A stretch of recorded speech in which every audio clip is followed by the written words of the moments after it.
Қайырлы кеш, құрметті Сара сөз парақшасының оқырмандары, жалпы оқырмандар. Бізді тек қана Қазақстаннан емес, қазір түркі халықтары оқырмандар тамашалайтын болды, Қош келдіңіздер. Қосыла беріңіздер. Біздің қонағымызда міне Айбек аға, запрос жіберсеңіз мен сізді қабылдайын.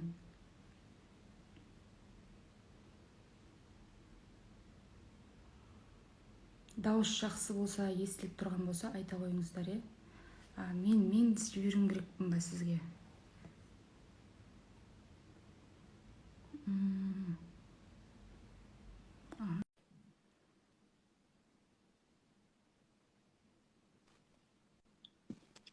Әкеш жарық. Армысыз, қалыңыз қалай? Жақсы, шүкір аман, өзіңіз? Жақсымыз, көп рахмет. Аман есенбіз. Сіздің жолдан келгеніңізді, әлі тамақтанып үлгермегеніңіздің барлығын біз ескеріп, эфир уақытын тым ұзатпаймыз. Қош келдіңіз эфирімізге. Қош келдіңіз. Қош көрдік, Ауыл еліңіз аман ба? Аман, шүкір бәрі. Біз Бейсен Құранбек деген ағамыздың туған інісі Үсен деген кісі қайтыс болып, Бейсен ағамыздан кейінгі інісі ғой енді. Соның жаназасына барып, топырақ салып келе жатқан бетіміз ғой. Иман саламатта болсын. Сонымен кішкене кешіп қалдық, Талдықорғаннан бері қарай келем дегенше. Еді тас түскен жеріне ауыр дейді, өте ауыр қаза.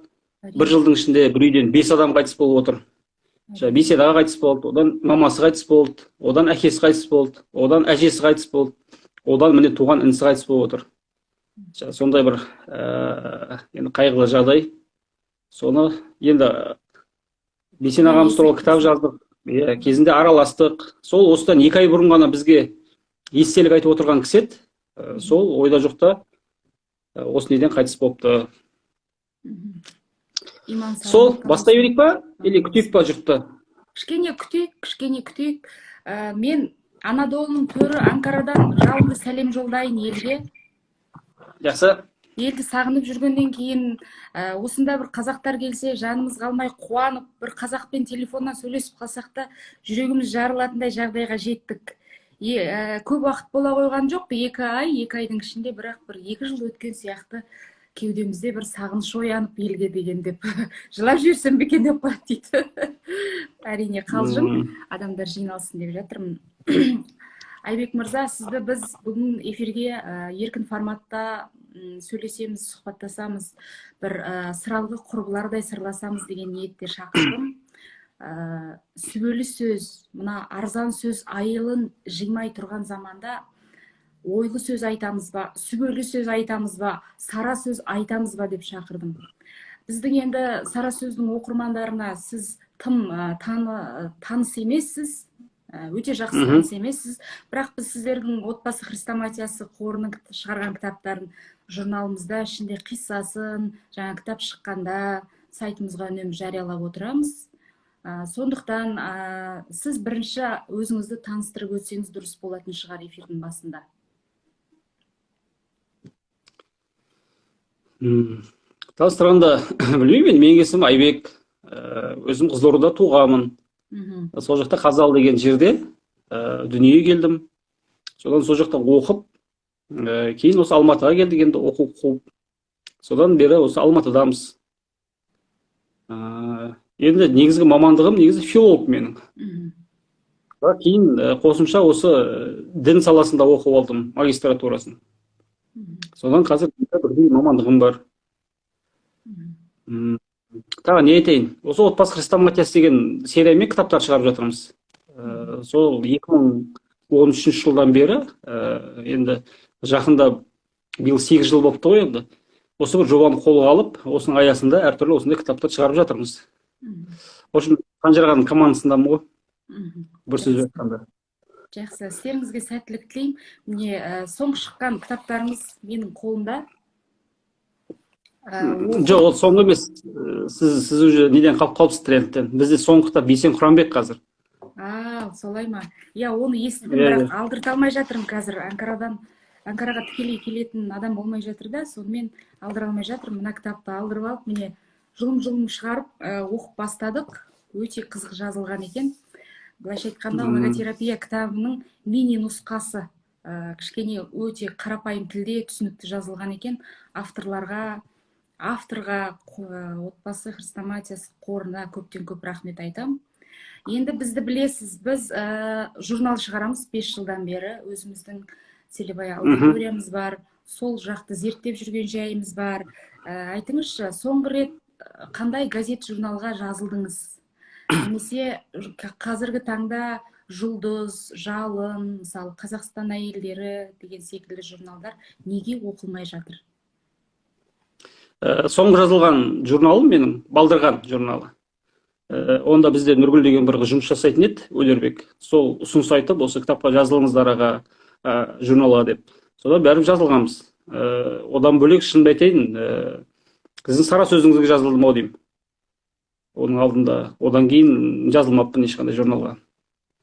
Енді жалпы менің журналға жазылу деген, жалпы менің емес, енді қазақстандықтардың жалпы газетке жазылу деген бір ынта жігерін негізі сындырып тастаған негізі бір жайы бар.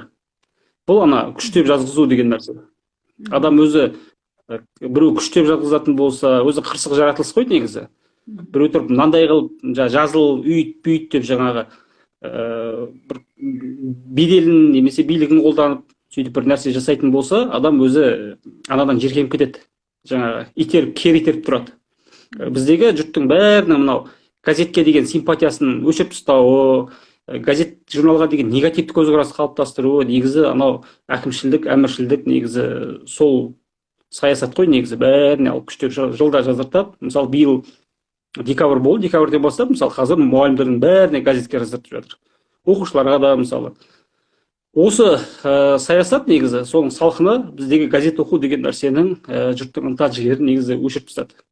Оның алдында бұрын мен кішкентай кезімде білемін, мысалы бізде ол кезде газеттерге жазылатын. Бізде Қызылорда бір Ислам нұры деген бір газет болды. Ол кезде бәріміз енді 90-шы жылдардың кезі ғой енді. Бай дінге, осы руханиятқа деген шынымен де бір ішкі бір ізденісіміз бар еді. Содан мысалы мен өзім сол газетке жылда жазылатын. Әке-шешеме айтып жазыл деп. Ол газет Қызылордадан шығатын. Сосын Халық деген газет болған бір. Сол екеуіне жазылып, сол екеуін оқитынбыз. Енді үлкендер ол кезде Жас Алашқа жазылады. Тағы да әртүрлі газет Ақбосаға дегенге жазылатын мамам мысалы. Сондай кейін бәрін өшіріп жаңағы ең арзан қай газет соған жазылады ғой бәрі. Сондай қылып тастады. Жалпы сондай. Одан кейін мен өзім 2 жыл министерствода істедім ғой, ақпарат саласында. Сол ақпарат саласында істеген кезде почти сол бұйрықты өзіміз беретін болдық жұрттың бәріне. Мына газетке жазылыңдар. Мысалы, Егемен Қазақстан газетінің несін почти қолдан көтеретінбіз. Рейтинг ол бірінші болу керек, мынаған жазылыңдар, мынаған осынша адам жазылу керек деп кәдімгідей тапсырма береді. Сөйтіп жаңағы былай айтқанда жұрттың ынтасын, жігерін, оқуға деген құлшынысын бәрін жаңағы осы әкімшілік бір жүйе негізі сындырып тастады негізі. Шыны керек. Содан оқылмайды. Сосын екінші қырын айта кетейін, екінші қыры біздегі госзаказ деген бар. Мемлекеттік тапсырыс деген, оны бәріңіз білесіздер, мынау газет саласында істейтіндер, ол өте жақсы біледі. Госзаказ деген кәдімгі мемлекет газетке ақша береді. Негізі бұл тек қана осы посткеңестік елдерде ғана бар жүйе. Посткеңестік елдер болған кезде де осы Қазақстан, Ресей, сосын Өзбекстанды білмеймін, Қырғызстанда бар сондай бір санаулы ғана, Белоруссияда бар шығар мүмкін. Сондай санаулы елдерде кәдімгідей мемлекет газетке тапсырыс береді. Сөйтіп бір жылда осынша материал жариялайсың. Біздің елбасының жолдауы бар, үкіметтен шығатын мынандай не бар дейді, жаңа бәрін бөліп береді. Соның газеттердің бәрі сол госзаказды алам дейді, алып алады госзаказды. Енді сол еркін бір қимылдап, еркін бір шабытпен бірдеңе жазайын десе, ана жерге сен ешқандай не жаза алмайсың. Орын жетпейді. Сен тек қана ана госзаказды орындап отырасың. Содан газеттің екі бетіне толтырып, жолдауды, стратегияны бірдеңені жазып қояды да, жұрттың бәрін оқысы келмейді.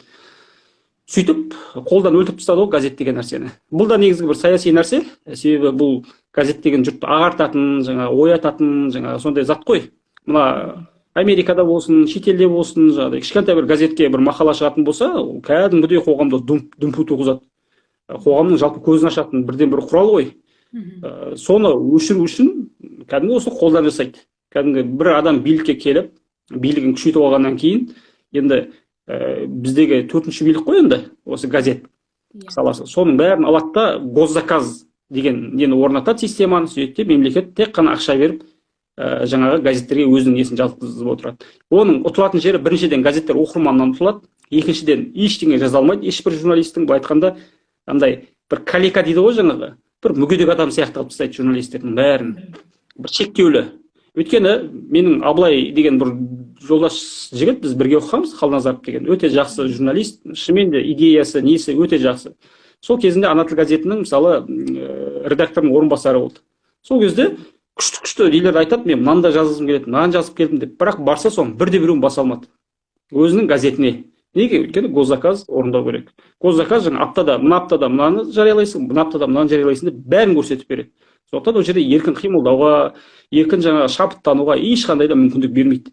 Тек қана сен автоматты машина сияқты жазып отырасың. Ол журналисті де кәдімгі несін өшіреді, жаңағы ішкі мынандай жігерін, отын, және оқырманды да өшіріп тастайды. Содан бізде жұртқа газетке деген негативті сондай бір көзқарас қалыптасып қалған. Оқылмайды, газетте уже андай стереотип қалыптасып үлгерді. Былай айтқанда мақсатқа жетті. Газет алған кезде адам ішіне не жазады дейсің оның. Сол баяғы жаңа стратегия ма бірдеңені жазып қояды, жаңа жолдау жазады дейді, уже жұрт беттемей тұрады соған, болды. Оқитын нәрсе жоқ сондай жоқ деген нәрсені әкеліп сол стереотипті сіңіріп жіберді. Ол стереотип менде де бар қазір. Мына газетке жазылса десем, мысалы Егемен Қазақстан мен бір бетін ашпаймын мысалы.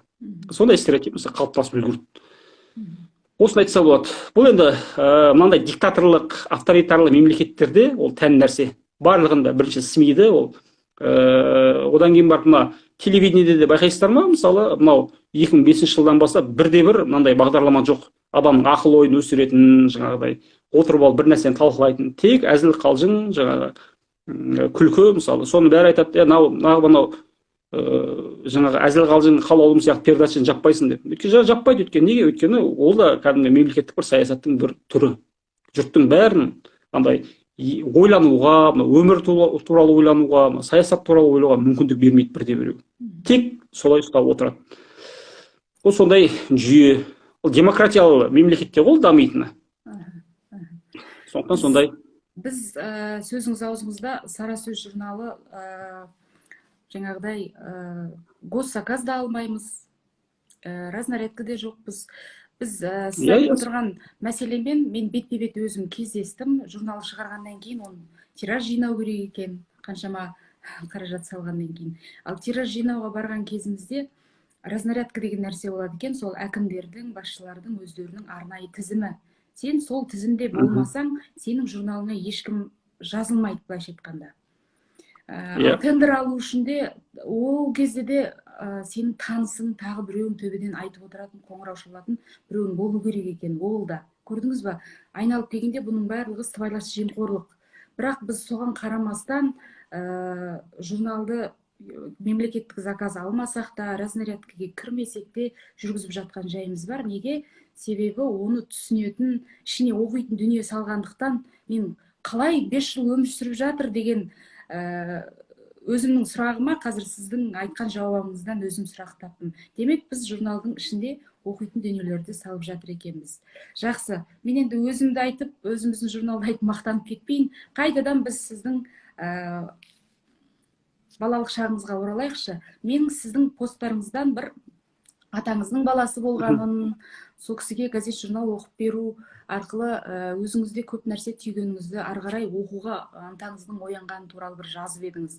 Қазіргі балаларды біз жазғырамыз, қолында телефон, оқымайды, оқығысы келмейді, саған не жетпейді, сенде бәрі бар деген сияқты. Бір қарағанда осылай, бір қарағанда оқитын да буын қалыптасып келе жатыр. Біз балалардың оқуға деген ынтасын былайша айтқанда қалай арттырамыз? Сұрақ тура мағынасында осылай. Жалпы енді, егер менің кішкентай кезімде қалай оқығаныма келетін болсақ, негізі біз енді 90-шы жылдары оқыдық қой енді. Ол кезде совет үкіметі тарап кеткен. Мен өзім мына темір жолдың бойындағы мектепте оқығанмын, жаңағыдай ауылдан 3 километр жерде мектеп. Соған мысалы жаяу баратынбыз. Содан 18-ші мектеп деген болды темір жолдың бойында. Біз оқыған кезде бізде өзі ақша жоқ қой ешкімде. Мұғалімдердің бәрі сабақ беретін, ол кезде темір жолдың бойында бәрі пирожки сатып жүреді жаңағы мұғалімдер. Тіпті бізді оқытырысып қояды да, бәрі дел кетіп қалатын. Мен сауда жасап келейін сендер тірі деп. Сол 97-ші жылға дейін болған шығар сол. Сол мұғалімдеріміз үйреніп қалғанбыз. Сол бізде вокзалға кетіп қаламыз, аралап жүреміз сол вокзалдың бойында балаларда. Барсаң директор да жүреді сол жерде жаңағы күріш не сатып жаңағы. Тек қана сондай болды. Содан біз мүлде оқыған жоқпыз негізі біздің не. Бірақ бір ғана мен ұстаған нәрсе менің 91-ші жылы өзі мен шал мен кемпірдің қолында өстім ғой. Содан атам не болып қалды? Соқыр болып қалды 91-ші жылы. Екі көзі көрмейді, көр соқыр. Содан үйде қалып қалды да, жүре алмайды жаңа таяқпен, тек отырады болды. Содан мен ол кезде қанша 6 ма 7 жастамын. Содан атамның қасында болдым да, содан іші пыспасын деп атама тек кітап оқып беретін. Жаңалық оқып беремін, көз көрмейтін кісі ғой енді, тек құлақпен алады. Содан газеттер бар ма, не бар, алып оқи берем. Содан мен сөйтіп кітап оқуға жалпы былай үйреніп кеттім негізі. Сол атамның жанында отырып алып. Содан жыр бар ма, бәрін не бар. Ол кезде кітаптар да өте аз. Содан мына бір күні әкем 20 теңге берген есімде, бір 20 теңге беріп, сен 9 майда тойла деп жаңағы. Сол кезде мен соны алып, сонымен 9 майда сол тойлауға болады ғой, сол барсам Нұртуған жыраудың кітабы сатылып тұр екен жаңағы. 20 теңге дейді бағасы. Сол ештеңе алмай, сол кітапты алып келгенмін жаңағы. Сол кезде үйде ұрсып, бірдеңе алмайсың ба өзіңе деп. Сол кітапты әкеліп, сондағы нем, әкем атамға оқып берем деп. Сол ішінде ашқан кезде Едігенің жыры болатын, Мәулінияз Едіге жаңағы. Сосын Құрақ Мамай бар соңында. Сөйтіп екеуін атама тек соны бір 5-6 рет оқып шыққан шығармыз соны. Өзі ұзақ жыр, өзі бізде Нұртуған жырау деген өзі сол осы Ноғайдың батырлары дейді ғой кезіндегі. Ноғай емес, бәрі қазақ қой, Алтын Ордаға Едігенің есін жырлайды, одан Орақ Мамайды жырлайды, одан Қарасай Қазиды жырлайды оның ұрпағы. Сөйтіп соны кәдімгі өлеңдетіп жазып шыққан. Енді маған ең қатты ұнаған бірден бір жыр сол еді, өйткені Алпамыс батырдан бұрын да мен соны оқыдым, Едігені. Кейін өзі біздің ауылда андай бір аңызда айтылатын, Нұртуғанға деген мен бір симпатияның қатты оянатыны, Нұртуған жырауды өзі алапес ауруымен ауырды деп айтады. Сол алапес ауруымен ауырып, содан моланың ішінде өмір сүрген екен дейді жаңағы. Енді адамға жолығу болмайды ғой. Сол моланың ішінде отырады, сол жұрттың бәрі келіп жаңағы моланың сыртынан тамақ әкеліп береді екен жаңағы сыртқа. Сосын ана моланың ішінде отырып алып анау жырын айтады жаңағы. Соны жұрттың бәрі тыңдап жаңағы алыстан сонымен әйелдер көзінің жасын сығып алып үйіне қайтады екен дейді. Соны анау бәрі кеткеннен кейін барып жаңағы жырау шығып, сол ана жұрттың қойып кеткен тамағын бәрін жеп қайтадан моланың ішіне кіреді екен дейді да. Сондай бір аңыз айтылатын. Сол кейін жаңағы өзі мына алапес ауруына ұшыраған бір себебі неде деген кезде мен мынау Ноғайдың батырларын көп жырладым, Едіген жырладым, Орақ Мамай жырладым. Өзімнің бабам жаңағы Жанқожа батыр туралы бірде-бір жырламаппын жаңағы. Осы Жанқожаның осы киесімен ұрған шығар, мен содан осындай ауруға ұшыраған шығармын деп сөйтіп айтыпты деп сонда бір не айтылатын кішкентай кезімізден. Соны естігесін ба, сол Нұртуған жырауға деген симпатиям өте қатты оянды. Соның қандай кітабы бар, жаңағы бәрін алып оқып сөйтіп өстік қой енді содан. Сөйтіп соны атама оқып беретінмін. Одан кейін барып жаңағы Алпамыс бар ма, Қобылан бар ма, бәрін оқыдық қой енді. Не бар? Тек енді әдеби кітап оқымадым, роман, қалған жырдың бәрін оқып шықтым. Содан сөйтіп кейін байқағанымда мысалы менің атам өзі 1914 жылы туған ғой енді. Соғыстықты көрген, аштықты көрген жаңағы енді көрмеген несі жоқ ол замандағы. Содан 90-ға келіп мысалы қайтыс болды 2005 жылдары. Сол кезде енді 15 жыл бойына көр соқыр болып қараңғы бір бөлмеде отырды, шықпай. Сол мен Алпамыс батыр жырын оқып жатқан кезде мысалы кейде оқымай қойып қоясың ана, или өтіп кетесің жаңағы, или тиісіп оқып кетесің деген сияқты. Сол кезде мына жерде мынандай шумағы бар, мына жерде мынандай шумағы бар деп жатқа оқи беретінмін жаңағы Алпамыс пен Қобыланды. Сол кезде таң қалдым. Сонда ол кісі біледі жырдың бәрін жатқа. Бірақ негізгі мақсаты сол мені оқыту керек екен. Жаңа соны түсіндім. Негізі ол бәрі жатқа біліп отыр ғой. Сол Нұртуған жырауды да жатқа біледі. Бізде Қызылорда жақта бәрі біледі ғой Нұртуғанның жырын бәрін. Жатқа біледі Мәулінияз. Бірақ тұр ғой сіздің сонда. Мықты стратег. Иә, соны анау басқа біреу оқысын, көрсін деп, соны қасына отырғызып қойып, соны тыңдатып үйреткен ғой енді. Содан кітап оқуға, мынандай дүниетанымды қалыптастыруға сол осы нелердің бәрі жеткілікті болды өзіме. Сол Нұртуған жыраудан бір шумақ есіңізде қалды ма бүгінге дейін? Жалпы бала кезде жаттаған нәрсе қала ма екен шумақтар? Егер есіңізде болса айтуға рұқсат. жоқ дей албай ақ қояйын енді едіге жаңағы қалмақтың кетті еліне жаңағы едіге деген ер екен, елдің қамын жер екен, ел шетіне жау келсе жаңағы ағатай сен қоя тұр мен шығайын дер екен деп кететін. Едіге деген ер екен, елдің қамын жер екен, ел шетіне жау келсе өзінен кіші ініге жаңағы көкем ау сен тұра тұр мен шығайын дер екен деп сөйтіп едігені еске кете беретін. Бәрі жақсы жатқа білетінбіз, мүмкін қартайған кезде есімізге түсетін шығар. Жаңағы көбіне айтады ғой, қартайған кезде адамда памяті что-то өзгере ма, мынандай кішкентай кезін жаттаған жырлардың бәрі өзі қайтадан қалпына келеді деп айтады. Жалпы сондай. Енді мен қазір өзімнің қызым бар, 11 жаста. Және әжесінің қызы деп айтып қойдық. Әжесінің қызы дегенмен бәрі менің қолымда тәрбиеленіп жатыр. Енді оны оқыту керек кітап. Енді оқытқан кезде енді оның жанында атасы әжесі жоқ, кітап оқытып отыратын, жаңағы бәріміз жұмыс бастымыз жаңағы. Енді смартфонның заманы жаңағы телефон, оны да ойнағысы келеді телефонда, оны да ютубта отырып алып кино көргісі келеді жаңағы. Бірақ жаңағыдай шартты жасаймыз. Сен смартфон қарайсың, уақыты бар, бірақ кітаптан 10 бет оқисың. Немесе мынаның жаңағыдай шәкәрімді қазір жаттатып жатырмын, шәкәрімді мына өлеңін жаттағаннан кейін бар смартфон берем. Сөйтіп қана үйретіп отырсың. Бұны енді Құранның принципі деп айтады. Құранның принципі деген жалпы мына дінге де адамды кіргізген кезде өзі екі немен не қылады ғой. Бірінші қорқыту, тозақпен қорқытады, әртүрлі нелермен қорқытады, күнәмен қорқытады. Екінші жұмақпен сүйіншілейді, жақсы нәрсемен. Сол сияқты енді ол кішкентай кезінде мысалы 6, 7, 8 жасында мысалы кейде ұрып та оқыттық кітапты, мынаны оқысайшы деп. Мысалы мен кейде өзім қолым тиіп кеткен кездер де болды. Сөйтіп оқыды. Енді қазір 11 жасар қызсың, ұра алмайсың. Жалпы қыз баланы ұру өте қиын ғой енді. Ұрса да алмайсың қатты. Енді қазір тек алдап қана оқытасың. Сен смартфон көргің келе ма, телефон көргің келе ма, осыны оқы. Бір демалыс күні бір подружкасымен жаңағы дос қызымен, құрбысымен бір жаққа барып келейінші дейтін болса, онда мынаны оқы. Тек қана осылай тек саудамен ғана отырасың, болды. Сөйтіп қана үйретіп отқан жайы бар. Былай еркіне салатын болсаң, ол бала оқымайды. Бұны енді дедовский метод деп айтады жаңағы. Біз енді мына көп жағдайда осы бала тәрбиесіне байланысты көп өз арамызда әңгімелесеміз ғой енді. Мысалы, кейбір жігіттер де болды жаңағы, ой, баланы ұруға болмайды жаңағы, ұрсуға болмайды, ол андай болады екен, мындай болады екен деп. Бірақ мен өзім қараған жоқпын енді.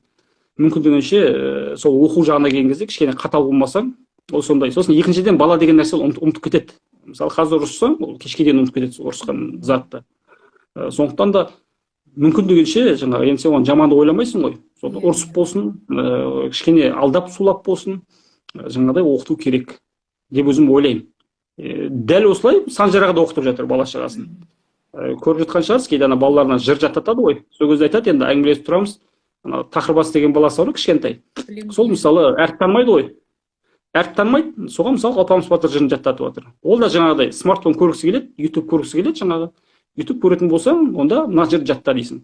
Ана бала қатты жаңағы қалап тұрады ғой, онда телефон көруді жаңағы. Сол кезде ол не бар алдында? Кез келген жұмыс істеп тастайтын. Ол баяғыда бізде де болатын, мына ауылда жүрген кезде вечерге барғың келеді кешке. Сол вечерге баратын кезде алдын ала сұранасың, вечерге барайын десең, сол үйдің бәрін жинап шығуың керек. Қораны тазалап, ананы істеп, мынаны істеп. Сол кезде сен мың жерден шаршап тұрсаң да, күн қатты суық болса да, сен ана вечерге барам деген сені алып ұшып тұрған көңіл күй, сол бірде-бір нені сездірмейді саған. Шаршауды да, күннің суығында, аласында бәрін жапырып, жұмыстың бәрін істеп, тап тұйнақтай қылып, сосын тіпті үй жинаған кезде кейде палас бәрін қағып шығасың ғой. Сол кезде бірде-біріне шаршамайсың. Сол анау кешке вечерге барам деген көңіл күй. Сол сияқты балада қатты бірдеңе қалап тұратын болса, просто сол моментті пайдалану керек. Жақсы, берем, онда сен мынаны істе. Сөйтіп қана қазір оқытып отырмыз енді. Жаман емес, жақсы. Сіз айтқанға менің де есіме түсіп кетті. Мен де әженің қолында өскен қызбын ғой. Біздің де вечерге барғымыз келеді, бойжетіп сыланып, таранып, бойжетіп қалған кезімізде. Сонда әжеміз сонда бізді пайдаланатын болып тұр ғой. Әй, вечерге барғың келсе, 7 бөлмелі үлкен үй, тазала мынаны. Дейді, мына есік алдын тазала, құрт жай, құдықтан су тасып қой деген сияқты сөйтіп жұмсайтын. Сонда расымен де ешқайсысынан шаршамай, өліп, тіріліп, жаңағы екі иін тіресіп тұратын төсектің бәрін далаға алып шығып, күнгі қақтап жайып, не бар ауылда енді, ауылдың тіршілігі оңай емес қой. Қазір соның бәрін біз жасағанбыз, содан шаршамағанбыз деп өзіміздің бала шағамызға айтсақ, мысалға ертегі сияқты ғой. ертегі сияқты. Енді соны мен де үй жинатпасам да қазір кітапқа пайдаланамын міндетті түрде. 10 бет оқисың, мына жерден мына жерге дейін деп. Сосын жаңа баратын жеріңе барасың, оқитын затыңды оқисың, көретін затыңды көресің деп болды. Сөйтіп қана ұстап отырасың. Былай айтқанда төбелес қой. Бір адамның өмірі үшін, бір адамның сауатты болып ер жету үшін үйіңде күнде осылай төбелес болып отырады. Ал былай енді ой, бала саналы, ол өзі оқып кетеді, өзі түсінеді деген негізі далбаса миф негізі. Бала өйткені адам біз енді айтамыз ғой, ол экзистенция болып туылады, экзистенция деген оның формасы болмайды. Жаңағы жануарда ол эссенциямен туылады. Эссенциямен туылады деген жануарда белгілі бір форма болады. Ол жаңағы мына мысықты немесе итті алып адамдардың арасына қосатын болсаң, ит адамның бірде-бір қылығын үйренбейді. Өйткені оның дайын формасы бар. Ал адамды алып иттердің қасына қосатын болсаң, ол иттің қылығын үйреніп алады. Маймылдың қасына қоясын болсаң, маймылдың қылығын үйреніп алады адам. Кімнің қасына адам балаңды қосасың, соның бүкіл несін бәрін бойына сіңіріп алады. Өйткені адам дүниеге келген кезде экзистенциямен туылады дейді. Яғни сұйық зат сияқты болып туылады. Сұйық зат деген ол кез келген қалыпқа құйыла береді. Ал жануарда ондай жоқ. Сондықтан да жаңағы балаңды алып, ол қай формаға саласың, ол жаңағы оқитын кітабына байланысты. Ол дайын күйде тұрмайды, оқитын, ол білімді бала болып тұрмайды. Ол сен мың жерден білімді сондай бір зерек болып тұрса да, егер ортасы нашар болатын болса, ол сол ортаның несін жұқтырып алады өзіне. Сондықтан да қақпайлап баланың жан жағынан сөйтіп оқытасың. Сосын каникул кезінде Сейілбектің лагеріне бір жіберіп алдым, жаңағы профилактика деп, әңгімесін тыңдасын деп. Енді қанша дегенмен біз үйде өзімізше шешем болғанымен ауылдағының ауыз сасық деген ғой. Негізі өзінің әңгімеңді балаң тыңдамайды. Көп жағдайда Сейілбекті көрсең, Сейілбектің әңгімесін тыңдап келеді. Сейілбек күшті айтты, үйтті, бүйтті деп. Сейілбектің әңгімесін мен де айтамын былай қарасаң. Сондай ғой енді. Сейілбектің әңгімесін айтып отыратын біздің үйде бір қызымыз бар, бізде де шырын қылып айтып береді бізге. Өзіміз қызығып, мен арасында айтамын, Сейілбек ау, үлкендерге де бір лагерь ұйымдастырып қойыңызшы арасында деп. Жақсы. Сондай. Енді сізге мынадай сұрақ деуге де келмес, сіз қиссашысыз, қазір. Біз сізді афишаға да қиссашы деп жаздық. Бір қарағанда қазір мынадай модерн заманда қиссашы деген бір ескі ұғым сияқты болып көрінеді. Ал екінші тараптан қарағанда сіздер керісінше, сіз қоғамда көбірек журналистен де артығырақ анализ жасай алатын секілдісіз. Олай дейтін себебім, қоғамдағы түрлі дерттерді көріп, диагноз қойып, және оның емдеудің жолын да білетін адам секілді көрінеді маған қиссашы деген. Сіз қалай ойлайсыз? Дәл солай. Өйткені мына баяғыда Виктор Франкл айтып еді ғой, жаңағы бұрын дейді да, баяғы адамдарға өмір сүру үшін Мұса пайғамбардың 10 өсиеті жететін дейді. Жаңағы қалай өмір сүру керек деп сұрайды ғой адам. Сол кезде сол баяғы заманның адамына Мұса пайғамбардың өзінің көрсеткен 10 өсиеті жетті дейді. Соны жаттап алса адам өмір сүре беретін дейді. Енді қазір 21 ғасырда түрлі мәдениет сапырылысып жатыр ғой. Жаңағы түрлі мәдениет, түрлі идеология, түрлі саясат, жаңағы сосы сапырылысып жатқан кезде ол Мұса пайғамбардың баяғыдай 10 өсиеті ол әсер етпейді дейді. Жаңағы енді адам ситуация бұрын 10 түрлі болатын болса, қазір 1000 түрлі дейді. Сондықтан да адам 1000 түрлі ситуацияға 1000 түрлі Мұса пайғамбардың өсиеті керек дейді. Енді дәл сол өсиетті негізі қиссалар толтырады. Мына сен неғұрлым қиссаны көп білетін болсаң, соғұрлым сен өмірдегі ситуациялардан өтіп кете аласың. Себебі мына адам дейді, бір өмірде кез келген нәрсенің жаңағы мынау дұрыс емес, мынау зиян деп саған айтады ғой. Енді сен соның артын көріп, мынау шынымен де дұрыс па, дұрыс емес па, мынау зиян ба, зиян емес па деп соны тексеріп көретін адам уақыт жетпейді. Өйткені ситуация өте көп қой. Ал оның орнын қисса толтырады. Қиссадар әр нені қарайтын болсаң, әр қайсысы әрбір ситуацияға құрылған. Сол ситуацияларға пайғамбарлар бір-бір түсіп шығады. Жаңағы Мұса пайғамбар тұрып алып өзін артықпын деп санайды, жаңағы шынымен ақиқатты білемін деп алады да, жаңағы барда дүниедегі ең сорлы жануарды тауып кел деп айтады. Содан ол тентіреп жүріп барып, жаңағы ең сорлы жануар жаңағы өзім екен деп, мысалы өзі қайтып келеді ғой. Ол бір ситуация. Екіншіден тағы тұрады да, жаңағы екінші бір пайғамбар тағы бірдеңе ойлайды, жаңағы үшінші бір пайғамбар ауруға қалады, Аюб сияқты. Ол да ситуация адамның өмірінде болатын жаңағы. Сол әр пайғамбар туралы қиссаны оқыған кезде соғұрлым жаңағыдай адам ситуацияларға негізі дайын болады. Сол немен өтіп кетеді. Мына Карн Армстронг деген жаңағы ғалым бар ғой. Өзі ағылшынның ғалымы, әйел кісі, енді сұмдық былай айтқанда, мына мифке байланысты, ислам тарихына байланысты, мына мәдениетіне байланысты дәл ол сияқты жүйрік жазатын адам жоқ. Сол айтады, жалпы әлемде екі таным бар деп айтады. Бірі логостық таным, екінші мифтік таным дейді. Логостық таным деген бұл негізі грек мектебінің негізінде құрылған Еуропаға тән таным дейді. Екіншісі Вавилон мектебі. Вавилон деген баяғы мифке, аңызға сенетін не ғой, мектеп қой. Бұл шығысқа тән дейді. Енді екі мектептің айырмашылығы қандай деген кезде, біреуі рационализмге құрылады, таза ақылға, екіншісі сенімге құрылады. Енді Еуропада бір адам ауру түсетін болса, денесіне, немесе рак болып қалатын болса, немесе аты жаман тағы бір ауруларға шалдығатын болса, ол адам тек қана рационалды ойлайды. Так, мына аурудан мен қашан жазыламын? Бұл аурудан шығу үшін қанша ақша керек? Пәленбай ақша керек болған, пәленбай жүруім керек ізінде, семья бала-шағама пәленбай күш салам. Одан да ең дұрысы өле салған жақсы дейді. Мысалы, өзіне эвтаназия қолданады, немесе суицид жасайды, өліп кетеді. Ал шығыста бір адам сондай дертке ұшырайтын болса, ол сенімді мифтен табылады. Аюп пайғамбарда 40 жыл денесін құрт жеп жатқан, өліп. Ең соңғы сәтте Құдай келіп бұны сынап, сабырын неден суырып алып шықты, аурудан. Сондықтан да маған да келген бұл сынақ, әйтеуір тіріліп кететін шығармын деп үмітпен жүре береді . Ең соңында дәрігер тұрып алып, сенің болды уже, сен емдей алмаймын, сен өлесің деп диагноз қойып берсе де, ең соңғы сәтте ол әулие жағалап кетеді .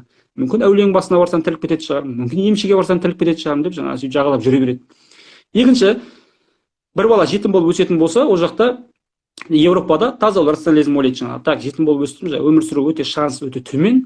Жетім болып өскеннен кейін әке-шеше жоқ, поддержка жоқ, өте қиын деген сияқты. Ал шығыста жетім, пайғамбарда жетім болған, Мұхаммед пайғамбарда дейді де содан күш алып жүре береді. Бір адам банкротқа ұшырайтын болса, ол да есептейді рационалды түрде, ол ситуацияны шыға алмайды, өлімге қол жұмсауы мүмкін. Ал шығыста бәрін айтатын ғой, Иса пайғамбарда кедей болған, Иса пайғамбарда кедейлігі сонша еді, бір артық несі жоқ еді, дүниесі. Бір ғана су ішетін андай несі болыпты, кружкасы, кесесі ғой енді. Сөйтіп бір күні келе жатса, біреу көл суден, өзеннен су ішейін десе, несі жоқ, қолымен ішіп жатыр екен дейді суды. Иса пайғамбар қарап тұрып, мына бейшараға қарағанда мен бай екенмін ғой, менің ең құрығанда су ішетін кружкам бар ғой, кесем бар ғой деп, кесесін ана адамға ұстатып кетті деп айтады ғой. Сондай мифтердің бәрін тыңдап алады да, сондай ситуацияға, сондай әртүрлі қиын жағдайларға адам дайын болады. Негізі қисса осылай шыңдайтын нәрсе ғой. Енді мысалы менің атамда 91 жылы соқыр болып қалды дедім ғой енді. Сонда мысалы 2006 жылы қайтыс болды, 2005 жылы қайтыс болды. Сонда 14 жыл жатты. Қараңғы неде, көзін жұмып алып, көрінбейді қап-қараңғы. Сен қазір 1 сағат бөлмеде көзің жұмып отыр дейтін болса, отыра алмайсың.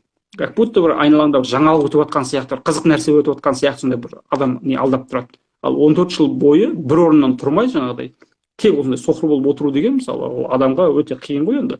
Ал соның ең күшімен отырады. Сол мифтің, аңыздың осындай қиссаның күшімен отырады. Сол адамды сондай нәрсеге тәрбиелейді негізі. Негізі сондықтан ең бір несі мықты жері сол. Енді біздің де, енді мен өзімнің немді айтпай-ақ қояйын, тәжірибемді ойбай, мен де өсіп қисса көмектесті, үйтті, бүйтті деп, енді біз әлі жаспыз ғой енді. Біз қалай өмірде қалай құбылатынымызды, әлі қалай өмір сүретініміз мысалы белгісіз. Бірақ мен осы атамның өмірін айта аламын, кешегі Бейсен Құранбектің өмірін айтуға болады, оның әжесінің өмірін айтуға болады, осы мифтер нелер ұстап қалатын Одан өткенде Сейілбек па, кеше бір Атырауға барып келіпті, сөйтсе Атырауға барып Күлипа деген бір кемпірмен сөйлесіп қойған ғой. Жасы 98 келіп қалған кемпірдің. 95-те жасы.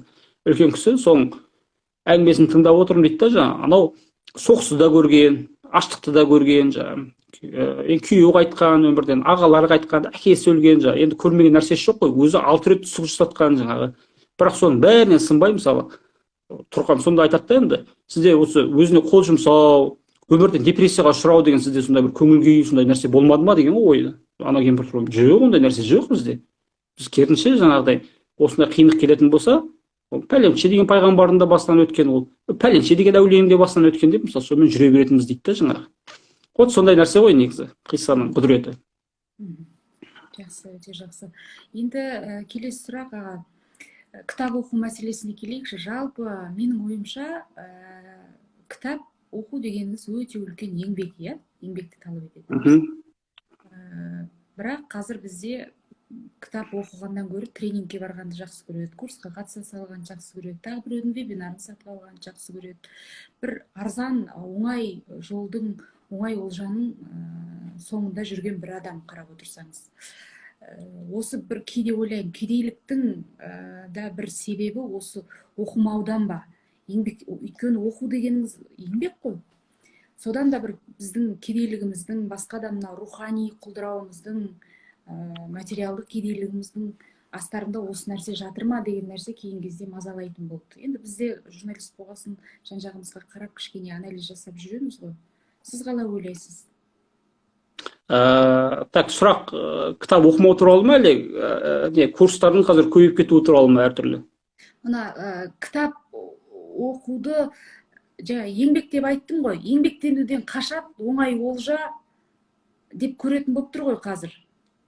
Бәрі курс жағалап кетті. Біз сол еңбектенуге қалай баулай аламыз дегенім ғой. Ол себебі олай сұрап отырғаным, 10 курстың, 10 тренингтің бергенін, мысалы, бірақ кітап беруі мүмкін. Тіпті сол ақшасының бәрін сарп қылып, дүнияны аралап жүрген адам ештеңе таба алмай, ең соңында оның барлығының іздегені мына үйде жатқан кітапта болуы мүмкін да. Сондықтан кішкене ой салсақ па деген ниет қой менікі аға. Жалпы мынау курстардың, нелердің қаптап кетуі қазір, мен содан түсейін сабақта. Бұл негізі Еуропада да болған дәл осындай жағдай. Біз негізі бір нәрсені неден шығарамыз, қаперден. Біз как бір дамып баратқан сияқты көрінеміз ғой негізі. Бірақ біз негізі Еуропаның, Американың өткен қателігін, негізі солардың бір 100 жыл бұрын өткен тәжірибелерді біз енді өтіп жатырмыз содан. Эволюциясынан былай айтқанда. Ол мен айтатын баяғыда мен студент кезімде Драйзердің «Американская трагедия» деген шығармасын оқып қарасам, бұл 1911 жылы отқан оқиға жаңағы. Енді 11 жылдар мен сол кезде таң қалдым да, ол Драйзердің сол кездегі несі, жаңағы сестра Керри болсын, қай шығармасы. Өзі лифтімен жүр жұрттың бәрі. Өзі Еуропада, Америкада ғой бәрі. Лифтімен жүр. Біздер өзі қарасаң, бәрі әлі киіз үйде тұрамыз, жаңағы әлі күнге дейін атпен жүреді деген сияқты. Машинада өзі жоқ. 11 жылдар ғой енді. Енді арада 100 жыл өтті, енді дәл солардың сол кездегі оқиғасы, американская мечта, адамның байып кетуі, жағдай, сонау курстарға қатысып жаңағы бүкіл нәрсенің бәрін демде қолына түсіріп алуы деген сияқты иллюзия мысалы, ол бізге енді келіп жатыр. Америкадан баяғыда өтіп кеткен. Сонда да сол кезде Америкада, Еуропада солипсизм деген бағыт өте қатты дамыған. Солипсизм деген мына жұрттың бәрі уже діннен, неден кішкене бас тартады да, енді дін әлсірейді ғой. Сөйтті бұлардың бәрі енді біз ақиқатты биологиядан, психологиядан, философиядан, тағы да басқа осындай әртүрлі салалардан біз нені ақиқатты тауып аламыз деген жалпы не ғой, түсінік қой. Содан тұрады да жаңағы бұның алдында адамның өмірге келгендегі мақсаты не, адам не үшін өмір сүреді, жаңағы адамның енді өлгеннен кейін адам не істейді деген сияқты сұрақтармен адам бұл сұрақтарға негізі дін жауап беретін бұрын. Сосын адам бар бұл сұрақтың жауабын діннен табатын еді. Енді осы сұрақтарға психологияда жауап бере алады. Философияда жауап бере алады бұл сұрақтарға, биологияда жауап бере алады деген жаңағыдай жаңа бір не қалыптасты. Енді бұны анау бәрі айтады, мына Кант дейді сол кезде бір нәрсені ғана айтты да теориясын, сол айтқан кезде сол кішкене ғана сол теориясы бір қисық кеткен жері бар дейді. Өйткені ол бүй деп айтты дейді. Мынау кез келген ақиқат объективті деген жалпыға ортақ ақиқат деген нәрсе. Бірақ адамдар сол ақиқатқа субъективті жетеді деп айтып еді дейді. Субъективті деген әркімнің өзінің ақиқаты бар. Яғни бір ақиқат болатын болса, әркім әйтеуір сол ақиқатқа жаңағы өзінің жететін бір сондай бір жолы болады деген сондай бір нәрсені сіңіріп жібереді дейді. Сол ақыры алтта осындай солипсизм деген жаңа бағытты дамып дейді ғой. Сөйтті де әркім сенің айтып отқан ақиқатыңды мен психологиядан тауып аламын жағдай. Дәл соны психологияда беріледі. Дәл соны өмір сүрудің қайта өмір сүру керек екенін биологияда адамға үйрете алады дейді да. Еуропаның бәрі жаппай жағдай. Қалай денені жақсы ұстауға болады, қалай диета ұстауға болады, қалай өміріміз күшті қылуға болады, қалай денсаулығын жақсартып ұзақ өмір сүруге болады жаңағыдай. Қалай мынау мидағы нелердің бәрін шығарып жіберіп жаңағы бір жаңа бір және энергия ма сондай бір нәрсе жинауға болады деген сияқты соның бәрін ізінен қуалап кетті деп айтады. Соны келіп бәрін тығырыққа тірелді ғой енді Еуропа. Сол ақыры жаңағы соғыс болды жаңағыдай. Сөйтіп әртүрлі культурный революцияларды бастан кешірді, субмәдениеттерге ұрынды, сөйтіп келіп ең соңында осы логотерапия, экзистенция деген осы философияның жаңа несі пайда болып, негізі өмір сүрген кезде біз далбасалай бермеңдер, психология, биология өмір сүреді деп. Адам ол жануар емес. Ол жануарға дұрыс жаңағы қалай өмір сүру керек екенін жаңағы биология үйретеді, оған инстинкт жаңағыдай. Может жаңағы басқа нелер үйретуі мүмкін, табиғи нелер. Адамға ондай емес. Адам себебі мына әлемнің азаматы емес. Адам негізі ана дүниенің азаматы. Өйткені мына әлемге ол әу баста осы ана әлімсақтан келді. Келді де ананың жатырына кірді. Ананың жатырына кірді де жаңа 9 ай 9 күн мына дүниеге шықты. Сол мына дүниеге келгеннен кейін мына дүниеге өмір сүреді, қайтадан ана әлемге кетеді. Сондықтан да адам мына дүниедегі бірде бір затқа байланбау керек. Биологияға да, психологияға да. Адам тек қана рухани жаңағы қажеттілікпен ғана, соның жауаптарын берумен ғана өмір сүру керек деді. Жаңағыдай сондай бір нені алып келді ғой, енді тоқтамды. Енді біз сол Еуропаның сол кезде өтіп кеткен несіне, түсінігіне біз қайтып келдік. Біздегі қазір бәрін жаңағы кез келген ақиқатты психологиядан тауып беремін, жаңағы миың бәрін тазалаймын да түп санаңды саған ең бір волшебный палочка дейді ғой, соны қолыңа ұстатып беремін, жаңағыдай саған шамалы уақыттың ішінде жаңағы миыңды, жаңағы көкірек миыңды ашып беремін, жаңағыдай сен тез бір жылдам оқитын саған бір метод үйретіп жіберемін дегендердің бәрі былай айтқанда солипсизм туған осындай нәрселер ғой, жаңағы құбылыстар. Бұл да енді өткінші нәрсе, біз бұдан да өтеміз, адамның бәрі бұны көру керек, жаңағыдай. Ол сен мынандай нәрсе ғой, енді мың жерден сен ол дұрыс емес, ол зиян дегенмен адам бәрібір соны көріп, соны бастан кешкісі келіп тұрады. Бәрі басына бір таяқ тимей, сен оған ештеңе де айта алмайсың. Енді бұл біз талай тәжірибеден көрдік қой енді. Сондықтан да адам ана бекіре деген балық бар, тұмсығы тасқа тимей жаңағыдай кейін қарай қайтпайды дейді ғой жаңа. Сол сияқты адам бәрібір соған барып бір ұрынып шықпай қайтып келмейді. Енді кітап оқуға келетін болсақ, енді кітап оқу деген нәрсені бізде оны да бәрі айналып келген кезде саясатқа барып тірелеміз. Мына кітап оқытпау, адамды қарақалықта ұстау деген, ол да кәдімгі мемлекеттің бір несі, саясаты. Бізге енді айтқанмен бір не көріну мүмкін, ойбай мемлекетте ондай нәрсе істемейді деп. Негізі дұрыс олай емес. Толстойдың айтатыны бар ғой, мемлекеттің бірден бір қаруы надандық деп. Неғұрлым надандықта елге жаятын болса, соғұрлым патшалар билікті ұзақ ұстайды деп айтады. Себебі сауатты адам мемлекетке өте бір қауіп. Сондықтан да мынау жаңа балаларға кітап оқытуды насихаттамау, газет оқитын нелердің бәрін қолмен ұстау. Әйтпесе мына госзаказ деген айтып отқан 94-ші жылы енген ғой осыны. Сол госзаказды бізде енгізіп жүрген негізі енді марқұм, енді ол кезде бір жаман деп айта алмаймыз, Алтынбек Сәрсенбай. Сол кәдімгі осы госзаказ деген системаны ойлап тауып, сол кезде бәрін ұстап, билікті біз сол кезде мықтырақ ұстаймыз деген иллюзиямен алданып қалды ғой негізі бәрі. Екінші кітап деген нәрсе де сондай. Мына біздегі сен баспалардың бәрін қарайтын болсаң, бәрі де осындай госзаказбен отыр. Тек қана кітап шығарады, енді ол кітапты сата алмайды. Мына кітап дүкендері бізде неге баратын болсаңыз, біз неге қазір біз кітап дүкендерінде мысалы кітаптарды сатып, қатты бір кетіп баратырмыз. Ол біздің бір мықтылығымыздан емес негізі. Просто нарықта дәл қазір дәл өйтіп кітап шығарып сататын не жоқ. Себебі баспалардың бәрін мемлекет өлтіріп тастаған. Мемлекет госзаказ береді, әлеуметтік немен маңызды баспалар түрі дегенмен. Сөйтіп 2000 кітап шығаруға бір баспаға береді. Жақсы, өнер ма, жазушы ма бір баспа ұтып алды деп алайық. Ұтып алады да, ол кітапты тегін тарату керек. Болды. Ал неге сата алмайды? Мемлекеттің есінен шыққан бірде бір кітап сіз меломан немесе кітап дүкендері сатып ала алмайды. Өйткені сататын болсаң, ол прокуратура келеді, ол кәдімгі қылмыстық іс. Сондықтан мынау қазақша кітаптардың ешқайсының сатылмайтыны дүкендерде тек қана госзаказбен шығатыны да сол. Кез келген баспаның, яғни кешіріңіз, сөзіңіз ауызыңызда. Біздің уақытымызда біраз таяп қалған екен. Соңғы сұрақ ретінде сұрайын деген, кітап, қазақ тілінде кітап неге аз деп. Сіз сол сұраққа келіп өзі автоматты түрде жауап беріп жатырсыз. Келген соны не үшін оқымайтынымды айтайын деп келатырмын ғой енді. Негізі солай келдік те, содан жаңағы кітап дүкендерінде балаға барып оқытатын, жалпы кітаптың да жоқтығы соған келіп соқты ғой енді. Енді ол қазіргі заман кітапханаға барып кітап оқитын заман емес, мен бірден айтайын. Неге десеңіз, уже кітаптардың бәрі, кітапхананың бәрі ол советский мындай системамен тұр. Жаңағы бүкіл жүйе ғой сол.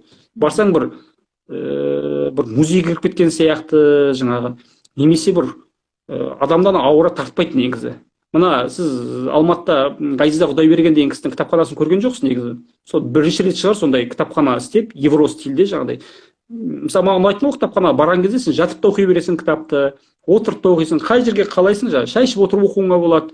Ал сіз дәл сондай нәрсені сіз ұлттық кітапханада істей алмайсыз жаңағы. Сіз кішкентай отырып столда ұйықтап алайын десеңіз, келіп оятып тұрады сен. Ұйықтама, ұйықтайтын жер емес бұл деп. Адам кітап оқығаннан кейін шаршайды ғой кішкене. Осының бәрі ескерілмеген.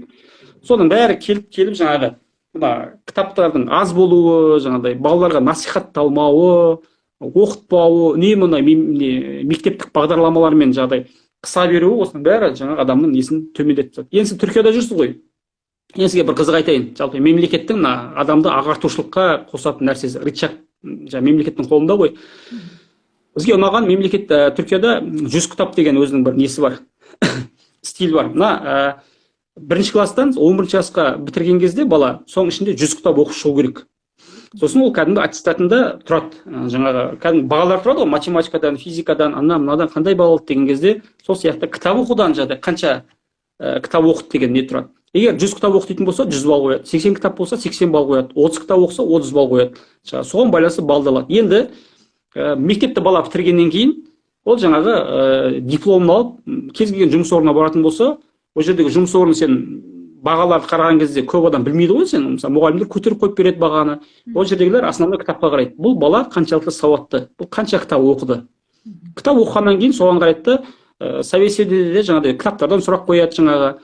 Сосын сол кітап бойынша адамды жұмысқа алады, сөйтіп бағалайды. Ал бізде ол система жоқ. Сен 11 жыл бойында бір кітап оқымай жаңағы мектеп бітіре беруге болады.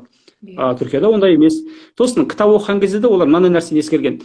100 кітаптың 30-ын мамандыққа байланысты береді. Мамандыққа байланысты беретін себебі, мына адамның ішінде, бұны Франкл өте жақсы түсіндіреді. Адамның ішінде талант болады, өзінің кішкентай баланың ішінде. Бірақ ол өзінің бойында қандай талант бар екенін ол бала көре алмайды. Енді ішіне үңіле алмайды, ол қалай көреді мысалы. Енді оны көрсететін бірден бір құрал деп айтады, ол отражение болу керек. Бір жерге барып шағылысу керек. Оны бұл Франкл бүйтіп түсіндіреді. Мына жаңағы екінші дүниежүзілік соғыс кезінде бүкіл Еуропадағы ғалымдардың бәріне виза береді ғой шетелден. Америка виза береді, сол бәрі кетіп атады қашып. Сөйді Франклға да виза береді. Өзі біріншіден отказ береді.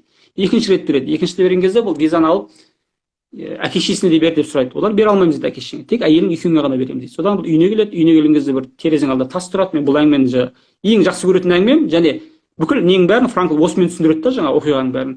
Терезенің алдында бір тас тұр екен, сол әкемнен келіп сұрадым, бұл не тас деп сұрадым. Әкем айтты, анау фашистер келді синагоганы жарып жіберді бүгін жаңағыдай.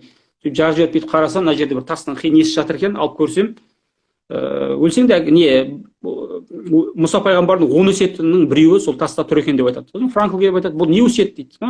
Өлсең де әке-шешеңді бақ деген өсиеті ғой дейді. Соны тұрып айтады, маған Құдайдан, значит, белгі келіп отыр. Мен әке-шешемді бағуым керек дейді да. Сөйтіп бұл қалып қалады. Сода енді бүкіл азаптың бәрін көріп шығады ғой енді концлагерьде. Әке-шешесі де өледі, семьясы бәрі өліп қалады. Сол айтады енді. Кейін ғалымдар қайтып келді ғой енді бәрі Еуропаға, бұрынғы достары. Келеді де бұған айтады, сен ақ қалып кеттің, неғып кетпедің дейді. Сосын бұл тұрып айтады енді, мен кетейін деп жатыр едім, осындай тасты көріп қалдым, тасты көрсем, сонда Мұса пайғамбардың 10 өсиетінің біреуі тұр екен, әке-шешеңді бақ деп, Құдайдан келген знамение ма деп ойладым дейді ғой. Достарым бәрі күледі дейді, далбасалама сен дейді да. Не бұл ертегі айтып отырсың бізге? Сен әке-шешеңді бағу, әке-шешеңді қарау деген нәрсесінде өу баста бар еді ғой жаңағыда ішіңде. Сен бірінші рет виза берген кезде сен біріншісіне отказ бердің, екіншісіне амалсыздан бердің дейді. Сөйді Франкл айтады, дұрыс айтасыңдар дейді. Менің ішімде әке-шешемді бағу керек деген құндылық бар еді дейді. Бірақ құндылықты мен өзім көре алмаймын, ол құндылықты. Ішіне үңіле алмайды адам. Ол құндылық көріну үшін бір нәрсеге барып шағылысу керек дейді. Шағылысқан кезде барамын да, ішінде мынандай құндылық бар екен ғой деп көремін дейді. Оны мен саған мына нәрсемен түсіндірейін дейді. Мына кинотеатрға барған кезде, сен кино көрген кезде стенаға қарап отырасың ғой, құр стенаға. Ал кино пленка негізі адам артында айналып тұрады, жаңағы көрініп тұрады. Соны айтады, енді сен киноны көремін деп ана пленкаға жаңағы үңілетін болсаң, сен ештеңе көре алмайсың дейді. Ол пленканың ішіндегі зат көріну үшін ол бір жерге отражение беру керек дейді, шағылысып стенаға. Сол кезде барып ішіндегі киноларды көрсетеді дейді. Сол сияқты менің де ішімде сондай құндылық бар, бірақ құндылық көріну үшін ол бір сондай бір объект керек дейді, көрінетін. Сол сияқты енді баланың ішінде талант тұрмай ма? Ол талант не екенін білмейді бала. Дәрігер ма, ол дизайнер болғысы келе ма, ол мұғалім болғысы келе ма, әртүрлі қобыла береді кішкентай олар. Соны көрсету үшін оған кітап оқытады. Кітап оқытқан кезде жаңағы Түркиядағы система бойынша 30 кітапты сондай мамандыққа байланысты таңдайды. Бір кітап архитектор туралы, екінші бір кітап дәрігердің өмірі туралы, үшінші кітап суретшінің өмірі туралы. Бала оқып отырады да, өзінің ішіндегі құндылық қандай бейімі бар, таланты. Сол кезде ана кітапқа отражение береді. Анау дәрігердің өмірі туралы оқыған кезде оны махаббат оянады да, сол кітапты жаңағыдай қатты бір не қылып оқиды. Сосын көріп тұрады да, ата-анасы да, мұғалімдер көріп тұрады да, мына баланың дәрігерлікке бейімі бар. Давайте мына баланы жаңағыдай биология оқытыңдар болған жағдай. Сөйтіп біз бітіргенде медицинаға беріңдер дейді, ана баланың ары қарай тәрбиелеп кетеді. Ал бізде 11 жыл оны оқиды да, бірде бір кітап оқымағаннан кейін ана баланың ішінде таланты бар, құндылығы. Бірақ ол сыртқа шықпағаннан кейін бала өзінің кім екенін білмейді. Ішінде не бар екенін, қай нәрсеге бейім екенін. Әке-шешесі тұрады да, юридический неге оқытып жібереді, немесе экономист қылып оқытады. Соны бітіріп алады, бітіргеннен кейін экономист бола алмайды, юрист болмайды мамандығымен, сонымен болмағаннан кейін охрана болып тұрады ана жерде, бірақ ішінде құндылығы сол күйі ашылмайды. Сосын бәрін 40-қа 50-ге келсе де сол не істерімді білмеймін, жағдай қай мамандыққа бейім екенін білмеймін деп бірінен соң тағы бір мамандық оқып алады, одан қалса тағы бір мамандық сырттай оқып алады, сөйтіп үнемі жүре береді. Ана ішіндегі құндылық сол күйі ашылмайды. Ал бұны Европада, Түркияда өте әдемі қойған. Яғни баланың ішіндегі несін ашу үшін ана кітапқа үйретеді. Қалған кітап бұның баланың толеранттылыққа байланысты үйретеді. Яғни адам толерантты болу керек. Біреудің дінін, мәдениетін, тілін құрметтеу керек. Соған байланысты үйрететін ана кітаптар. Одан қалған кітаптар, барсам, Толстойдың кітаптарын үйретеді, бар екен тізімде. Чемнюдің живые бар, Достоевскийдің кітаптары бар. Ол экзистенция бойынша, яғни адам шығарады. Яғни сондай кітаптарды іріктеп алған. Сен біреу жұмысқа аласың, жұмысқа алған кезде ертең ол толерант болмай жағдай, сен орыс тілінде біреумен қырылып жатса, біреудің сақалына жармасып жатса, сен салафитсің деп мысалы. Ол айтқанда ненің есіне түседі қызмет берушінің. Сондықтан да толерантты болу үшін адамды сөйтіп баланы сөйтіп тәрбиелейді. Осыдан нені алған кезде де кітап, сен қандай кітап оқыдың деп сұрайды. Өйткені енді кез келген мекеменің өзінің имиджі бар ғой, енді ол қызметкер жақсы болу керек жағдай. Сондықтан да ол андай толерантты сондай кітаптарды оқитын болса, соған қарап оны жақсы жұмыс береді, оған жақсы қызмет береді, айлығын да жақсы қылады деген сияқты, сонымен анықтайды. Айтқанда барометр сияқты ғой ол, ана 100 кітап деген. Сондықтан мемлекеттің айтып жатқаным жағдай, қолында сондай рычаг бар, бірақ бізде соны қолданбайды. Біз енді бұны біраз адамдарға айттық, сол салада жүргендер, осындай бар екен, оқытсайшы, үйтсейші, бүйтсейші деген сияқты. Бәрін істегісі келмейді, қойшы соны деп. Бірақ дәл осыны 1922 жылы Ахмет Әлихан Бөкейханов істемек болған. Біз енді шетел әдебиетін шығарып жүрік қой, бір 300 кітап деп жүрік қой. Ол дәл осындай 300 кітапты іріктеп алып, сол кезде жасап, соның бәрін бір рет шығарды.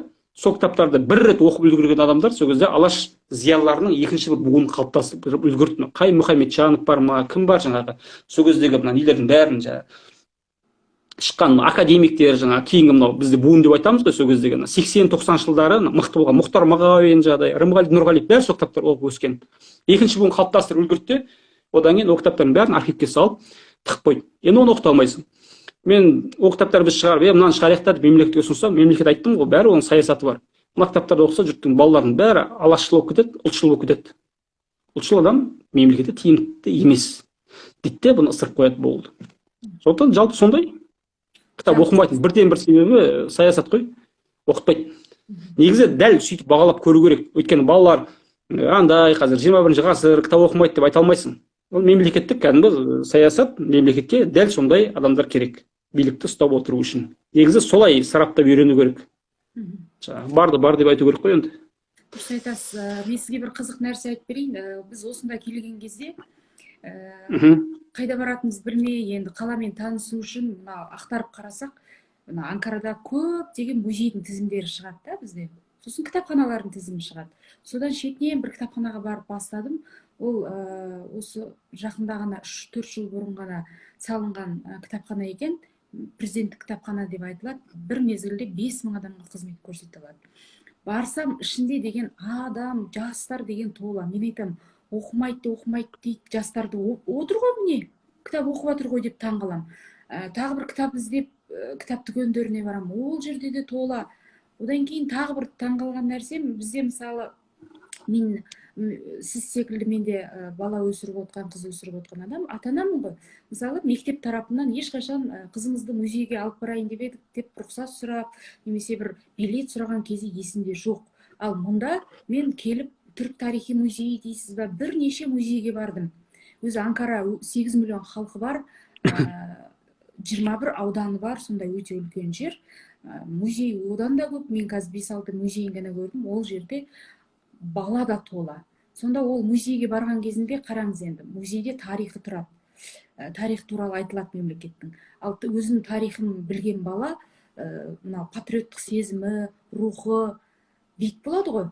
Өздерінің ата-бабасының кім болғанын біліп өседі.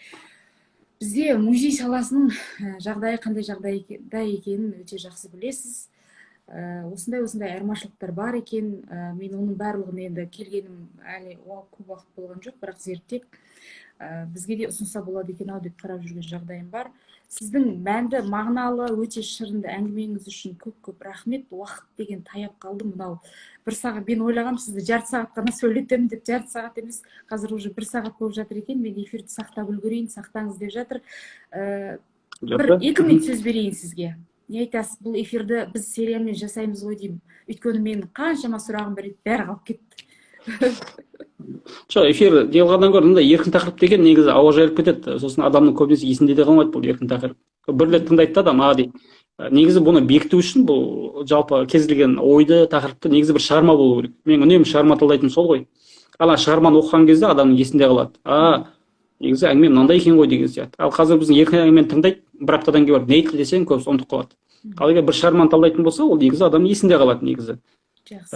Мен сондықтан да сондай методты көп қолданамын. Мүмкін болса бір шығарманы оқып, сол шығарманың бойында негізі бүкіл нәрсенің бәрін осы жаңағы қалыптастыру деген сияқты, осы идеялардың бәрін.